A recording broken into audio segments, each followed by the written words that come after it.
அப்போது நீங்கள் உங்கள் சரீரத்தை உங்கள் முயற்சியில் என்ன செய்கிறீங்க? கண்ட்ரோல் பண்றோம். அதைத்தான் மதம் போதிக்கிறது. ஆனால் ஏசாயா என்ன சொல்லுகிறார் தெரியுமா?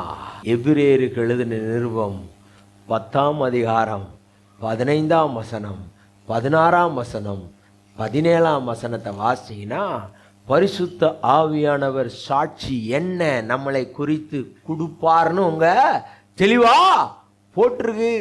உங்க பாவங்களை இனி நினைக்க யார் நினைக்க மாட்டாங்க? சாமி நினைக்க மாட்டாங்க. அப்போ உங்களுக்கு உங்க பாவங்களை நினைவுபடுத்துறது யார் வேலை? பிசாசோட வேலை. யார் வேலை? பிசாசோட வேலை. இதுக்கு நீங்க என்ன செய்றீங்க? உடனே ஒரு முக்காடை போட்டு கண்ணில் அழுது உடனே ஒரு பட்னியை போட்டு நீங்க என்ன செய்றீங்க? சட்னியை வெறுப்பா பார்க்குறீங்க. நீங்கள்லாம் அது ஜெபம் பண்ணி சரியாயிருவீங்கன்னா அவர் பரிசுத்த ஆவியை அனுப்ப வேண்டிய அவசியமே இல்லை.